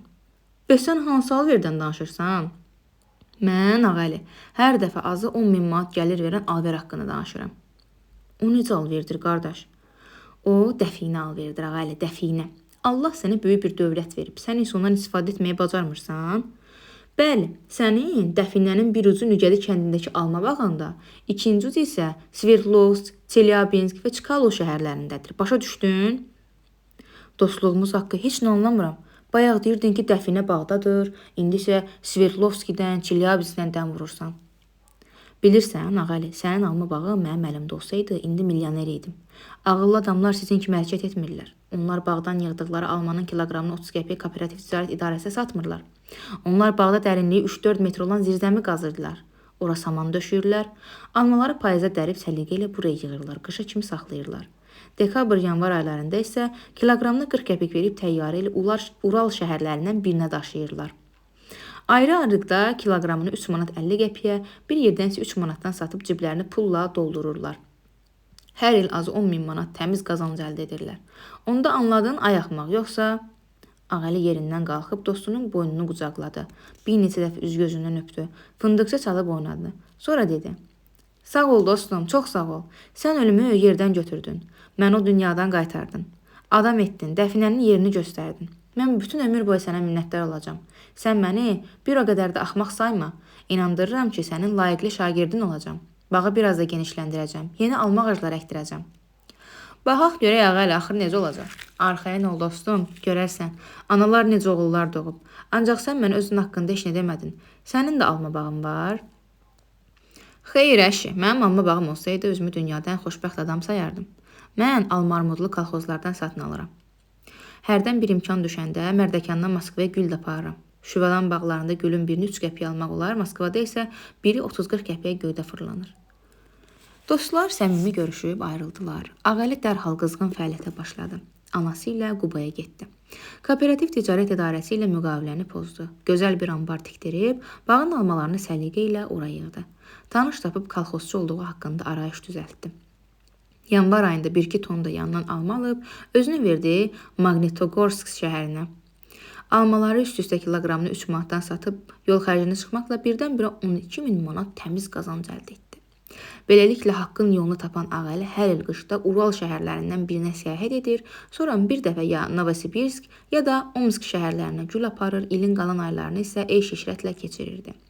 Adətən hər dəfə Sibir şəhərlərinə gül səyahətindən sonra, yəni may aylarında ağəli 1-2 ay Kislovodsk şəhərində istirahət edir, daha doğrusu qumar oynayıb Bakıya qayıdırdı. Qumar məclisi. İndi də belə idi. Özünü günəşli Azərbaycanın ən xoşbəxt adamlarından biri sayan Ağəli Möhtacov, Kislovodsk şəhərində təzə tanış olduğu sarışın bir qızla dağda yerləşən Xram Vozduxa restoranda oturub kef edirdi. Ağəlinin dərdi qəmi yox idi. Bu günlər Ağəlini hərdən az-çox düşündürən bir şey vardısa, o da qızıl alveri üstündə Həsənin məsuliyyətə cəlb olunması idi. Ancaq Bakıdan şad bir xəbərin gəlməsi müvəqqəti olaraq Həsənin unudulmasına səbəb olmuşdu.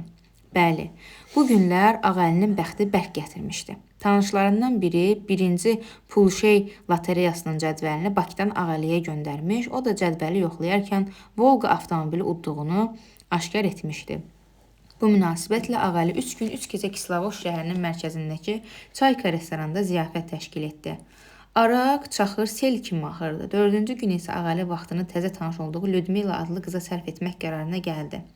Dağın başında Xram Vozduxa restoranda keyf edən Ağali naharı tez başa çatdırmaq, yaşıllıqlar içərisində qərq olmuş dağda Lyudmila ilə gəzmək istəyirdi. Buna görə də Ağali xörək paylayan qadını çağırıb haqq hesab istədi. Qadın gülə-gülə dedi: "Cavan oğlan, təəssüf ki, mən sizdən pul ala bilməyəcəm." "O nə üçün?" "Çünki yediyinizin pulu verilib, özü də artıqlaması ilə." "Kim? Stolun pulunu kim verib?" "Üzr istəyirəm, cavan oğlan, onu mən sizə deyə bilməyəcəm." Ağali ötəri salona nəzər salıb, heç yerdə tanış adam görmədi. Təəccüblə çörək paylayan qadına baxdı. Bu zaman lap küncdəki stolun arxasında 2 nəfər Qafqazlı gəncin oturduğunu gördü. Onlar diqqətlə Ağaliyə baxır, gülürdülər. Ağali Bakı qumarbazlarından qızılbarmaq ləqəbi daşıyan və daim heç bir səbəb olmadan gülən Rantiki dərhal tanıdı. Ağali sevincindən nə edəcəyini bilmədi. Meşəli dağda gəzmək də, Lyudmila da yaddan çıxdı. Axı keçən il Ağali ilə burada Kislovoskda qızılbarmaq Rantikdən 2000 manat pul udmuşdu. Ağali o zaman alicənablıq etmişdi. O Rantikin şərəfinə Çayka restoranında böyük ziyafət təşkil etmiş, Bakıya qayıtmaq üçün yumşaq vaqonda ona bilet almış və cibinə 100 manat pul qoymuşdu. Ağali dərhal stola yaxınlaşıb Rantikin əlini sıxdı. "Xoş gəlmisən Rantik, nə xoş görüşdür." "Mən də çox şadam Ağali. Keçən il iyul ayında görüşmüşdük, indi isə iyulun əvvəldir. Deməli, 1 ildir ki ayrılmışıq, belədir?" "Belədir dostum, belədir." "Tanış ol Ağali, bu kişi mənim dostumdur, özü də canlara dəyən oğlandır." deyə Rantik Yedullanı Ağaliyə təqdim etdi. Az sonra Ağali Lyudmilanı da stola dəvət etdi. Yenidən keyf məclisi düzəldi. Bu zaman Rantik üzünü döndərib xörək paylayan qadına göz vurdu. O da 10 şərab butulkasını gətirib stolun üstündə qatar düzdü. Butulkaların heç birinin üstündə şərabın adı yoxdu. Rantik çaxırı badələri doldurub dedi: "Görüşümüz uğurlu olsun." 10 dəqiqə stolun ətrafındakılar öz badələrini boşaltdılar. Ağali çaxırı böyük məmnuniyyətlə, ləzzət ala-ala içdi. Onun sevincinin həddi-hüdudu yox idi. O, Rantikə müraciət etdi. "Bura bax dostum, bu ki xalis kəmşirindir." "Bəli dostum, düz tapmısan." "Bəs bayaq mən xörək paylayandan kəmşirin istədim. O dedi ki, bizdə belə şərab olmur. Gör sizin burada nə qədər hörmətiniz var ki, sizin üçün kəmşirin də gətirirlər." "Səhv edirsən Ağali, sənin keçən il mənə etdiyin yaxşılığı unutmamışam. Məni hörmətlə Bakıya yola saldığına görə bir daha minnətdaram. Mən bu şərabları Bakıdan şəxsən sənə görə hədiyyə gətirmişəm." "Afərin oğlan, səndə belə fərasət." "Görsən də." Bu zaman Yadulla gizlincə Rantikin ayağını bastı. Oğurluq və cibgirlik yolunda həmişə Yadulla ilə birgə addımlayan Rantik, quldurun hər bir işarəsini sözsüz başa düşməyə alışmışdı. Ancaq bu dəfə o Yadullanın nə demək istədiyini anlamadı. Təəccüblə quldurun üzünə baxdı. Yadulla işarə ilə sarışın qızı göstərdi. Rantik quldurun Lyudmila təklikdə qalmaq istədiyini başa düşüb Ağaliyə tərəf döndü.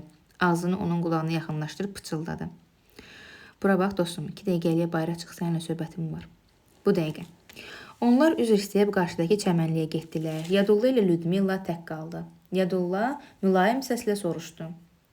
"Xanım qız, nə üçün mənə əyri-əyri baxırsınız?" Dünyada qorxu nə olduğunu bilməyən Lyudmila cəsarətlə dedi. "Çünki sənin üzündən dələduzluq yağır." "Yox əşi, heç bilmirdim. Sizdə təqsir yoxdur xanım qız. Həmçə gözəl qızlar kifir kişilər haqqında bu cür düşünürlər. Sizi inandırıram ki, bütün başda mənim kimi mülayim xəsiyyətli, dostluqda sədaqətli kişi təklif tapılar." "Yura, deyəsən özünü öyməyi çox sevirsiniz." "Yura nə üçün? Mənim öz adım var." "Adınız nədir?" "Yadulla." Necə? Yatullaq?" "Xeyr, Yadulla." "Əzizim, bu çox çətin addır. Mən bu adı yadımda saxlaya bilmirəm. Gəlin sizin adınızı dəyişib Yura qoyaq. Bu çox yaxşı addır. Həm də yaxşı səslənir." "Mən razı deyiləm xanım qız. Mənim öz adım özümə xoşdur." Lyudmila nə isə fikirləşib əlini stola uzatdı. Kağız salfetlərdən birini götürüb Yadullanın qabağına qoydu. Onun bir gözü ilə diqqətlə süzərək dedi. "İndi ki belədir, adınızı bu kağızda aydın yazın. Mən də əzbərləyib öyrənim." Həmişə ehtiyatlı tərpənməyi sevən Yadulla zarafata salıb adını kağıza yazmaq istəmədi. Ancaq Lyudmila çox israr etdiyindən tezliklə təslim oldu. İri hərflərlə adını yazdı. Bununla iş bitmədi. Lyudmila Yadullaya soyadını da kağıza yazmağı xahiş etdi. Yadulla təəccüblə soruşdu. "Xanım qız, deyəsən üz verəndə asları istəyirsiniz. Deyin görüm mənim soyadımı neyinirsiniz?" Nə bilim, mənə belə gəlir ki, bizim bu tanışlığımız təsadüfi deyil. Siz çox qüvvətli, eyni zamanda cürətli adam oxşuyursunuz. Nədənsə düşünürəm ki, siz mənim həyatımda böyük rol oynayacaqsınız. Ona görə də sizinlə daha yaxından tanış olmaq istəyirəm. Yadulla daha bir söz demədən salfet kağızında adının yanında Balaqardaşoğlu sözlərini də yazdı. 22 yaşlı Lyudmila Kiyevin maşınqayırma zavodunda kommunist əmək briqadasında işləyirdi. O buraya 3 həftə bundan əvvəl istirahətə gəlmişdi. Hər şeylə dərindən maraqlanan Lyudmila ağalı ilə 2 gün əvvəl Mərkəzi Parkdakı rəqs meydançasında tanış olmuşdu. Sadə fəhlə ailəsinə böyüyüb boya buxuna dolan, gözəl tərbiyə alan Lyudmila yaxşını pisdən ayırmağı bacarırdı. O ağalının əleyri adam olduğunu ilk tanışlıqdan hiss etmişdi. Əslində bunu təyin etmək bir o qədər də çətin deyildi. Ağali Kislovodsk şəhərinə gələn gündən fərqinə varmadan pulunu sağa sola xərcləyirdi. Lyudmilanı da maraqlandıran elə işin bu cəhəti idi. O heç bir zaman gecənin bu vaxtı tanımadığı bir kişi ilə dağdakı restoranda əlləşib stəkan-stəkana vurmazdı. Ancaq indi gecənin yarısı Lyudmilanı Xram Bozdağı restoranına gətirib çıxaran onun vətənpərvərliyi idi. Axı Lyudmila Yasenko zavodda sex komsomol təşkilatının katibi həm də drujinaçı idi. Lyudmila elə drujinaçı olduğu üçün də indi buraya gəlmişdi. Bəli, o ağalının əleyri adam olduğunu əmin idi. Çünki bu ağalının hər bir hərəkətindən məlum idi. Buna görə də Lyudmila bir drujinaçı kimi ağalının gəlir mənbəyini aşkara çıxarmağa qərar almışdı. Doğrudur, Lyudmilaya heç kim belə bir tapşırıq verməmişdi. O özü bu işlə maraqlanmış, sayıqlıq göstərmişdi. Doğrusunu bilmək istəsəz, Lyudmila oğru və quldurlarla gecə qaranlığında tək qalmaqdan belə qorxmurdu. Bu da səbəbsiz deyildi. Axı drujinaçılıq etdiyi dövrdə Lyudmila ələyirlik və xuliqanlıq edən şəxslərlə mübarizədə mətinləşmiş və mərd olmuşdu. İndi Yadullanı diqqətlə nəzərdən keçirən Lyudmila bu kişinin də onun dostu Rantikin də ağalı kimi əleyri adam olduqlarını özlüyündə yəqin etdi. Buna görə də bu adamlarla ehtiyatlı tərpənməyi, onların hər bir hərəkətinə göz qoymağı qərara aldı. Lyudmila özünü şən göstərməyə çalışaraq gülə-gülə soruşdu. Yura, deyəsən özünü öyməyə çox sevirsiniz. Yenə məni Yura deyə çağırırsınız? Nə olsun xanım qız, qoy siz deyən olsun. Ancaq bilin ki, mən öyünmürəm, olanı danışıram. Mən qazma ustasıyam. Neft mədənindən qabaqcıl qazma briqadasının başçısıyam. Həmişə mədəndə ən çətin və dərin neft quyularını qazmağı mənə tapşırırlar. Hər ay azı 5000 manat maaş alıram. Başa düşmürəm. Bütün bunları mənə nə üçün deyirsiniz? Çünki siz mənim çox xoşuma gəlirsiniz. Lyudmila özünü yüngül aparan qızların roluna girməyə qərarı alıb, əzlə-əzlə dedi. Mən çoxlarının xoşuna gəlirəm, ancaq nə fayda? Onların hamısı quru məhəbbətdən dəm vurur. Bəs siz hansı məhəbbəti xoşlayırsınız? Pullu məhəbbəti. Ağalı pulludur. Bilmirəm, cəmi 2 gündür tanış olmuşuq. Bu birinci görüşümüzdür. Xanım qız, siz daha nəyə xoşlayırsınız? Heç nə. Mən dünyada bir pulu, bir də nəvazişi sevirəm. Bunların hamısı məndə var, deyə Yadulla lovalıqla cavab verdi. Lyudmila dodaqlarını büzərək həqiqətən artistlik etməyə başladı. İşvə nazla dedi. İnanmıram. Mən ümumiyyətlə kişilərə inanmıram. Onların hamısı dil pəhləvandır. Deyə Lyudmila mavi gözləri ilə Yadullanı bir daha diqqətlə süzdü. Sonra əlavə etdi. Köynəyiniz yaxşıdır, ancaq əminəm ki, cibiniz boşdur. Kimin? Mənim cibim boşdur? Deyə Yadulla çox ciddi soruşdu. Bəli, mənə elə gəlir. Heç bilirsiniz mən kiməm? Dediniz ki, qazma ustasısınız. Onu demirəm. Bəs nəyi deyirsiniz? Pulluluq məsələsini. Mən, Lyudmila, sizin üçün ağırlığınız qədər xərc çəkə bilən oğlanlardanam. Bütün bunlar boş sözdür, Yura. Bəli, boş sözdür. Həqiqi kişilər sözlə deyil, işlə özlərini göstərirlər. Yadulla heç bir söz demədən əlini cibinə saldı. Bir brilyant qaşlı üzüyü çıxardı, Lyudmilanın barmağına taxdı. Bu qədər səxavətli olmasına özü də heyran qala soruşdu. Xoşunuza gəlirmi? Nə qədər də qəşəngdir, deyə Lyudmila sevinə-sevinə bir neçə saniyə üzüyə baxdı. Birdən onun qaşları çatıldı. Yadullaya şübhə ilə baxıb soruşdu. Oğurluq mal deyil ki, birdən məni tutarlar. Yadulla özünü təhqir edilmiş adam kimi göstərərək inciyən tərzdə dedi. Ayıb deyilmi, xanım qız? Siz məni təhqir edirsiniz. İnciməyin, Yura, bunu mən sizi sınamaq üçün soruşdum. Yadulla səxavətlikdə bununla kifayətlənmədi. O cibindən bir dəstə onluq çıxardıb 10 dənəsini ayırdı. Əskinazlar Lyudmilanın ovcuna basıb dedi. Bura bax, xanım qız, mən istəmirəm ki, siz burada ağalı ilə qalasınız. Onlar qaydan kimi bir şeyə bəhanə edib gedərsiniz. Lyudmila özünü itirdi, öz-özünə dedi. Bu nə kələkdir, mən düşdüm, indi mən nə edim? Bu pul, bu üzük mənim nəyimə lazımdır? Gərək qaytaram. Deyəsən bu quldur məni satın almaq istəyir. Təhqir olunduğunu başa düşən Lyudmila dərhal ayağa qalxıb üzüyü də pullar da Yadulla'nın başına çırpmaq, dərhal buranı tərk etmək istədi. Lakin bu zaman ürəyində ikinci bir səs ona dedi. Yox, Lyudmila, sən səhv hərəkət edirsən. Axı sən komsomolçusan. Bu o deməkdir ki, sən öz vəzifəsini axıra qədər yerinə yetirməlisən. Deməli, müvəqqəti olaraq hər şeyə dözməlisən. Buna görə də oynadığın rolu davam etdir. Özünü bu ələyirə adamlarla dost kimi göstər, sirlərini öyrən. Sonra pulu da, üzüyü də milis orqanlarına təhvil verərsən. Bütün bunları özlüyündə qət edən Lyudmila özünü elə göstərdi ki, güya bir könüldən min könüllü bu əlaçıq kişiyə vurulub. O gülə-gülə Yadulladan soruşdu. Əzizim, bəs mən sonra harda görüm sizi? Artıq qızı özünə məftun etdiyinə əmin olan Yadulla əmredici tərzdə dedi. Sabah saat 9-da Çayka restoranının qabağında gözləyəcəm. Gəlməsəz? Bu nədir? Yura, siz mənə hərbə zorba gəlirsiniz? Bəli, gəlirəm. Nahaq yerə sizə bildirmək istəyirəm ki, mən heç nədən və heç kimdən qorxmuram. Yadulla acıqlandı. Bunun mətləbə dəxli yoxdur. Dedim ki, sabah səhər körpünün üstündə gözləyəcəm. Mən də dedim ki, gəlməyəcəm. Axı siz sözünüzü qurtarmadınız. Deyin görüm gəlməsəm nə olar? Bilmirsən nə olar? Deyə özündən çıxan Yadulla sağ əlini uzadıb kəlbətin kimi Lyudmilanın qolundan tutaraq sıxmağa başladı. Yadulla'nın üzündə iyrənc bir təbəssüm əmələ gəldi. Quldurun gözləri ot saçıb vəhşiyana bir qəzəblə Lyudmilaya baxırdı. Lyudmila əvvəlcə qışqırıb hayküy salmaq, Yadulla'ya bir şeylə ilişdirib ətrafdakıları köməyə çağırmaq istədi. Lakin buraya hansı məqsədlə gəldiyini yadına salıb yumşaldı. Süni gülüşlə dedi. Yaxşı, gələrəm. Daha qolumu sıxmaq nə üçün? Gücünü sınamaq istədim. Deyə hirsi soymağa başlayan Yadulla cavab verdi. Gücünü sınamağa adam tapmadın, deyə Lyudmila özü də hiss etmədən Yadulla ilə köhnə tanış kimi sən ilə danışmağa başladı. Elə gərək öz qüvvətini zəif qızlara göstərəsən. Lyudmilanın mülayim gülüşü Yadullanı da yumşaltdı. O qızın qolunu buraxıb dedi. İnciməli o da, biraz da hirsləndim. Xasiyyətim tündür. Mən bir sözümü iki edənləri sevmirəm. Dərhal acığım tutur. Mənimlə dostluq etmək istəyirsənsə, sözümə qulaq as. Yaxşı, sözünə qulaq asaram, ancaq Yura, məni bir şey çox maraqlandırır. Nə? Sizin kimi mən də bura keyf məclisinə gəlmişəm. Mən də yeyib içmək, çalıb oynamaq istəyirəm. Bəs nə üçün məclisin ən şirin vaxtında məni buradan qovursan? Çünki Luda, biz başqa yerə gedəcəyik. Hara? Sənə nə var? Yura, məni də özünlə apar. Olmaz, bizim gedəcəyimiz yer qızlar məclisi deyil. Lyudmila Yadulla gilin gedəcəyi yeri öyrənmək üçün hiylə işlətməyə qərarı aldı. Yadulla'nın üzünə baxıb gülə-gülə dedi. Bilirsən, Yura, qızlar hər şeylə çox maraqlanırlar. İndi sənin bu söhbətin məni daha çox maraqlandırdı. Dedim, məni də apar, razı olmadın. Aparmırsan, bu sənin öz işindir. Heç olmasa hara gedəcəyini də nigaran qalmayım. Fikir eləməli o da, biz sadəcə olaraq başqa bir məclis qurmaq istəyirik. Harda? Dedim, sənə dəxli yoxdur. Lyudmila küçəyin qızlar kimi dodaqlarını büzüdü. Hə, bildim. Məni gecənin bu vaxtı dağdan evə tək yola salırsan. Heç demirsən ki, yola sataşarlar. Nəzərinə çatdırıram ki, bu kişilikdən deyil. Özünü isə başqa qızlarla kefə gedirsən. Afərin. Belə dostluq olar. Yadulla ələ gəldi. O da gülümsəyib soruşdu. Luda, sən ağzı yırtıq adam deyilsən ki. Bu nə sözdür? Bu nə sözdür? Mən sir dağarcığıyam. Mənə inanır bilərsən.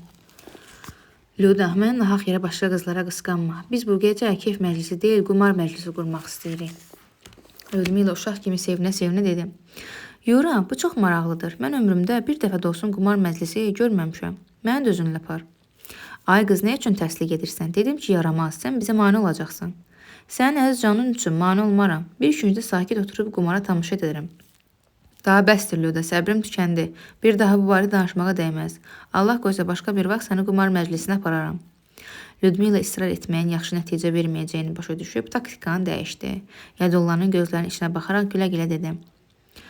Yaxşı, nə deyirəm, aparmırsan aparma. Ancaq onu bil ki, mən vədimə xilaf çıxan adam deyiləm. Sən sabah səhər sevgilini restoranın qabağında görəcəksən. Bu zaman Rantiklə Ağəli iki yaxın dost kimi çəmənlikdə səmimi söhbət edirdilər. Rantikin köhnə dostuna ilk sualı bu oldu. Yaxşı Ağəli, nə deyirsən? İclası bugün başlayaq, ya sabaha qalsın? Düzünü bilmək istəsən, Rantik, mən bu gecəni Lyudmila ilə keçirmək istəyirəm. Lyudmilanı sabaha saxlamaq olmaz. Necə məgər, tələsirsiniz? Mən heç bir yerə tələsmirəm, ancaq Yadulla sabah qayıtmaq fikrindədir. Hərifdir. Hərifliyini bilmirəm, ancaq kalandır. Ağalı sualıcı nəzərlərlə dostuna baxdı. Rantik çiyinlərini çəkdi. Pulunun qədərini bilmirsən. Bilmirəm, saymamışam, ancaq bilirəm ki, bir çamadandır. Afərin. Sənin necə siçanın var? Siçansız sənin düşmənin olsun. Hansı axmaq Kislovodskiyə pulsuz gələr? 3 dənə gətirmişəm. Ancaq qoy sən deyən olsun, Rantik. Mən qıza deyərəm, çıxıb gedər. Ancaq bir məsələ məni çox maraqlandırır. Hansı məsələ? Harda oynayacağıq? Əlbəttə bizim evdə. Sizin evdə? Hara düşmüsünüz? Şəhərin lap mərkəzində. Parkın düz qabağındakı 3 nömrəli evdə mənzil tutmuşuq. Sahibi tək qadındır. Otağı 5 günlüyə kirayə götürmüşük. Yox, Rantik, bu mənə əl verməz. Nə üçün? Mənə inanmırsan? Buna sözdür əzizim, inanıram. Ancaq dost arası pak gərək. Siz ikisiz, mən tək, ehtiyat igidin yaraşığıdır. Bəs sən nə təklif edirsən? Bizim evdə oynayaq. Mən də mərkəzdə oluram, ancaq qoy bir nəfər də şahid olsun. Məsələn ki, Lyudmila, o bizə mane olmaz. Yox, ağali, qumar hara, arvad ara. Lyudmila orada olsa, nəşəmiz pozular. Mənim belə bir təklifim var. Nə sən deyən olsun, nə də mən deyən. Gəl, neytral bir yerdə oynayaq. Harda? Mehmanxanada, 1-2 günlüyə nömrə tutaq. Razıyam, ancaq 2 şərtlə. Buyur. Birincisi odur ki, gərək oyun zamanı kəmşirinimiz əskik olmasın. Şərabsız oyun olmasın, ağali, bəs ikinci şərt? Təzə kart lazımdır. Mən köhnə kartlarla oynamayacam. Bu məsələ barəsində də arxayan ola bilərsən, dostum. Mən 4 dəst təzə kart almışam. Çatmasa sabah yenə alarıq. Oldu, Rantik. Ya sizə verər Allah, ya da mənə. Bura bax, ağali, nə çox siz salmışsan. Mən Yadullu ilə şərik deyiləm. O özü üçün oynayacaq, mən də özüm üçün. Doğru deyirsən, bu çox yaxşı oldu, deyə ağalı ətrafına baxdı. Yaxınlıqda adam olmadığını görüb dostunun qulağına pıçıldadı. Bura bax, Rantik, gəlsənə bir şey eləyək. Nə eləyək? Birləşək. Necə yəni birləşək? Oyunda birləşək. Lazımi yerdə sən kartını mənə aç, sən çətinə düşəndə isə mən sən imdadına çataram. Yox, ağali, bu sözü bir dəfə dedim, daha təkrar etmə. Mən qumarda düzlük sevirəm. Kimin bəxti gətirsə o aparar. Qoy bu söhbət aramızda qalsın. Mən belə səv edirəm ki, sən bu sözü mənə deməmsən. 5 dəqiqə keçdikdən sonra Rantiklə ağali geri qayıtdılar. Yadullu ilə Lyudmilanın hərəsi bir küncdə çəkilib danışmır, sakit şərab içirdilər. Onlar stola yaxınlaşan kimi Lyudmila dodaqlarını büzüb ağaliyə üzümə keçdi. İndiyə kimi harda qalmışsan? Bu qədər gözləmək olar. Daha səbrim tükəndi. Mən gedirəm. Ağalinin cavabı Lyudmilanı təəccübləndirdi. Lyudmila elə düşünürdü ki, ağalı onu buraxmayacaq, güclə burada saxlayacaq. Ancaq əksinə oldu. Ağalı qızın təklifi ilə dərhal razılaşdı. Özün bilən yaxşıdır. Gedirsən get, mən sən saxlamıram. Yox, ağalı, qızı tək buraxmaq olmaz deyə Rantik etiraz etdi. Gəlin, hamımız bir yerdə gedək. Əvvəlcə Lyudmilanı yola salırıq, sonra bizə gələrik. Biraz gəzərik. Lyudmila elə düşünürdü ki, restorandan çıxdıqdan sonra bu ələyirə adamları güdəcək, onların hara gedəcəklərini öyrənə biləcək. Ancaq bu baş tutmadı. Onlar taksiyə əyləşib şəhərə gəldilər. Lyudmilanın yaşadığı evin qarşısında maşını saxladılar. Lyudmilanı maşından düşürüb mehmanxanaya getdilər. Əgər yaxınlıqda bir taksi yaxud başqa bir avtomobil olsaydı, Lyudmila Yasenka düşünmədən maşına əyləşib Yadulla gili güdər, onların harda qumar məclisi qurduqlarını öyrənərdi. Ancaq gecənin bu vaxtı Kislovodsk şəhərinin dağlıq hissəsində taksi tapmağın çox çətin bir məsələ olduğunu başa düşən Lyudmila xəyala daldı. Əvvəlcə elə buradan birbaşa milis idarəsinə gedib məsələni danışmaq istədi. Lakin yorulduğunu və bu ələyirə adamlar haqqında hələ heç nə bilmədiyi nəzərə alıb bu işi təxirə saldı. Yadullanın oyununa göz qoyan Rantik onun qəsdən uduzduğunu dərhal hiss etdi. Bu, qumarda Yadullanın taktikası idi. Tapança həmişə rəqibini şirinlikləşdirmək üçün əvvəlcə qəsdən uduzur, oyun qızışandan sonra isə böyük uduşlu bank düzəldərək 1-2 gedişə nəinki uduzduğu pulları geri qaytarır, hətta rəqibini lüt də edirdi. İndi də belə etdi. Axı Rantikin özü də bu gecə məhz Yadullanın tapşırığı ilə qəsdən uduzmuş, beləliklə ağalini bərk şirinlikləşdirmiş və oyunu qızışdırmışdı. Yadullaya bələd olmayan ağali kiçik bankları bir-birinin ardınca udduqca sevinir, Yadullanın kobud səhvlərinə heyran qalaraq daha ehtiyat etmir və risklə oynayırdı. Rantik açıq aydın görürdü ki, Yadullanın ağali üçün qazdığı uçurum get-gedə dərinləşir. İndi bircə ağalini təpənin başına çıxardıb uçuruma yuvarlamaq qalmışdı. Axı Yadullanı Kislovodsk şəhərinə ağali Möhtacov ilə qumar oynamağa Rantikin özü gətirmişdi. İş belə olmuşdu.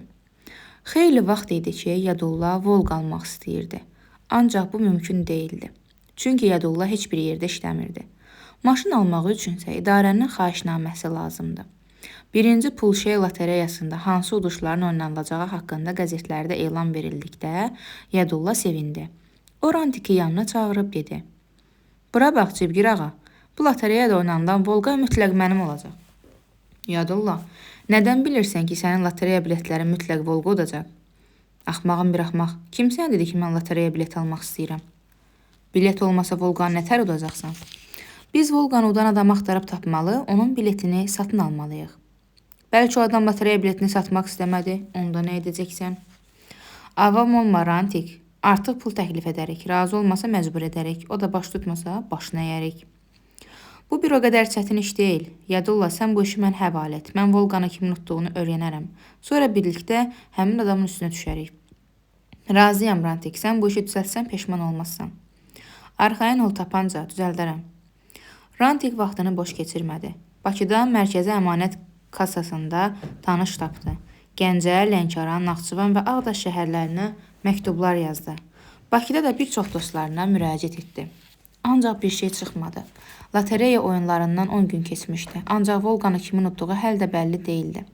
Hər gün səhər Rantik Mərkəzi Əmanət Kassasına gəlir, tanış qızdan mənfi cavab alaraq geri qayıdırdı. Hələ ki Volqanı udan şəxs lotereya biletini Əmanət Kassasına təhvil verməmişdi. Rantik hirsindən dodaqlarını gəmirir, Yadullanın gözünə görünməkdən belə qorxurdu. 2 həftə sonra Kislovodsk şəhərindən Rantikə telegram gəldi. Yaxın dostlarından biri onu telefona çağırdı.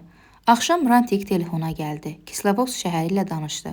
Zəng vuran Rantikin alverçi dostlarından biri idi. Rantik soruşdu: "Axşamın xeyir Bariqa. Səndən nə əcəb? Muştuluğumu ver, sənə şad xəbər verəcəm." "Muştuluğun borc alsın, buyur." "Keçən ilki kəmşirin zəlli yadındadır. Qumarbaz ağalini deyirsən?" "Həri. Əlbəttə onu yaddan çıxarmaq olar. Keçən il mənim 2000 manatımı aparıb."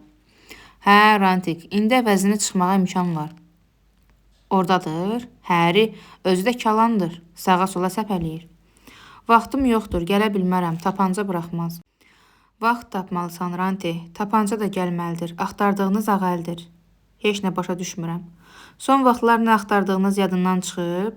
Rantik sevindiyindən özünü saxlaya bilmədi. Sevincindən soruşdu: "Mən ölüm, doğru deyirsən?" "Bu boyda zarafat olar. Uduş cədvəlini və ağəlinin biletini öz gözlərimlə görmüşəm. Dünən gecə restoranda həmin münasibətlə ziyafət verirdi." "Çox sağ ol dostum. Belə gələrik də, xəcalətindən çıxarıq da." Rantik dərhal tapancanı axtarıb tapdı. Elə həmin gecə bir qutu kəmşirin şərabı götürüb təyyarə ilə Mineralnaya Vod stansiyasına, oradan da elektrik qatarıyla Kislovodsk şəhərinə gəldilər. Oyunu get-gedə qızışdıran Yadulla səhərə yaxın qəti hücuma keçdi. 4 dəfə ağəlinin kartını yandırdı. 3 dəfə tuz, 1 dəfə onluq çıxardı. Bütün bunların nəticəsində ağəli pullarını son qəpiyə qədər uduzdu. Hirsindən dodaqlarını gəmirən ağəli nə edəcəyini bilmirdi. Qarşıda yay və payız vardı. O isə bütün pullarını qumara qoymuşdu. Nə etməli? Ağəli yalvarıcı nəzərlə Rantikə baxdı. Rantik alma alverçisinin nə demək istədiyini başa düşüb tapancaya müraciət etdi. "Yadulla, bəlkə ağəliyə borc verəsən. Qoy desin görək nə qədər istəyir." Ağəli sevincək dedi: "5 dənə. Gürov qoy." "Bir şeyim yoxdur." Otaqda gəzişən Rantik ağəlinin dalına keçdi. Yadullanın diqqətini cəlb etməyə çalışdı. Bayaq qumar oynayan zaman Rantik gizlincə ağəlinin ciblərini axtarmış, lotereya biletinin pencəyinin cibində saxladığını öyrənmişdi. Rantik çox çalışsa da Yadulla ona baxmadı. Axırda öskürdü. Yadulla başını qaldıranda Rantik ona ağəlinin pencəyini göstərdi. Yadulla dərhal dedi: "Eybi yoxdur, mən sənin pencəyini 500 manata girov götürməyə hazıram." Ağəli Volqanın lotereya biletinin pencəyinin cibində olduğunu unutmuşdu. Buna görə də təəccüblə soruşdu: "Necə? Sən 80 manatlıq pencəyə 500 manata girov götürürsən?" "Həri ağəli, mən alicənab adamım." Az sonra ağəli borc aldığı 500 manatı da uduzdu. Onun qaşları çatılmış, rəngi ağarmışdı. Hirsindən boğulan ağəli güclə ayaq üstə dururdu. Ürəyində Yadullanı da, onu buraya gətirən Rantiki də söyürdü.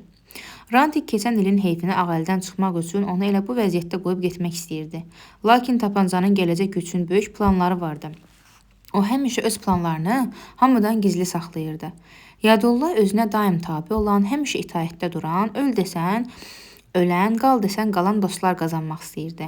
Ağəli tez-tez başqa-başqa şəhərləri gezən adamlardan biri idi. Buna görə də Ağəlini də özünə tabe etmək istəyirdi. Yadulla Rantiklə razılaşmadı. Ona acıqlanıb dedi: "Sən çıx get, sabah səhər çayxananın qabağına gəl." İndiyədək heç bir zaman Yadullanın bir sözünü iki etməyən Rantik baş üstə deyib dəhlizə çıxdı. Tapanca hələ də ayaq üstündə duran Ağəlinin qolundan tutub divanın üstündə əyləşdirdi. Cibindən bir bıçaq, pistolet və bir beşbarmaq çıxardıb dedi: "Qulaq as baca oğlan, pul üçün darıxma. Mən sənə kefin istədiyi qədər pul verə bilərəm. Ancaq mənə Rantik kimi sözə baxan, həmişə təkdə olan sədaqətli dostlar lazımdır. Sən mənim xoşuma gəlirsən, səni də dostluğa qəbul etmək istəyirəm. Mən sənin kim olduğunu, heç bir yerdə işləmədiyini, qışda alma satdığını, cibində saxta sənət gəzdirib özünü kolxoz mühasibə kimi qələmə verdiyini, bu günlərdə lotereya bileti ilə Volga utduğunu yaxşı bilirəm. Mən səni tutdura da bilərəm, ancaq sənin mal dövlətində tamahım yoxdur. Əgər mən sənin pullarına yiyələnmək istəsəydim, gecə ikən dağda səni də Ludmilanı da öldürərdim. Ancaq gördüyün kimi mən belə etmədim. Səninlə düzünəqulu qumar oynadım. Bu dəfə sənin bəxtin gətirmədi. Bunda mən təqsirkar deyiləm. Allah səndən alıb mənə verdi. Pullarının yarısını geri qaytararam. Pencəyinin cibindəki lotereya biletini də verərəm. Ancaq Volga mənim olacaqdır. Avtomobili sən alacaqsan, sən saxlayacaqsan, sən sürəcəksən. Bu şərtlə ki, istədiyin vaxt sən maşınla mənim qulluğumda hazır olasan. Əgər razısansa, əlini mənə ver. Razı deyilsənsə, xudafiz. Biz çıxıb gedirik, sən isə burada lüt qal." Pullarının yarısının qaytarılacağını eşidən Ağəli özünə gəldi. Yadullanın əlini bərk-bərk sıxıb dedi: "Razıyam, razıyam. Ürəkdən, canla başla. Bu sözlərin əsl mənasını bilirsən? Həri, necə məcər? Bu o deməkdir ki, sən mənim hər bir tapşırığıma etiraz etmədən əməl etməlisən." "Edərəm." "Ağəli, bilvacah ol. Mən yaman gündə dosta yardım əlini uzatmağı bacarıram. Mən istəyirəm ki, sən mənə itaətkar dost olasan. Elə et ki, mənim bir sözüm iki olmasın. Əks təqdirdə," deyə Yadulla sözlərinin daha təsirli olması üçün stolun üstündəki pistoleti götürüb Möhtəzovun gözləri qarşısında atıb tutdu. "Nəticəsi sənin üçün çox pis ola bilər. Mən zarafatsa sevən adamlardan deyiləm. Heç kimin də təqsirindən keçmirəm. Məni satan adamlarla bir şeylə 9 qramlıq güllə ilə hesablaşıram. Mənim hər yerdə adamlarım var. Hara getsən səni taparlar. İndi yaxşı-yaxşı fikirləş. Bax gör mən deyən dostluğa hazırsanmı?" "Hazıram."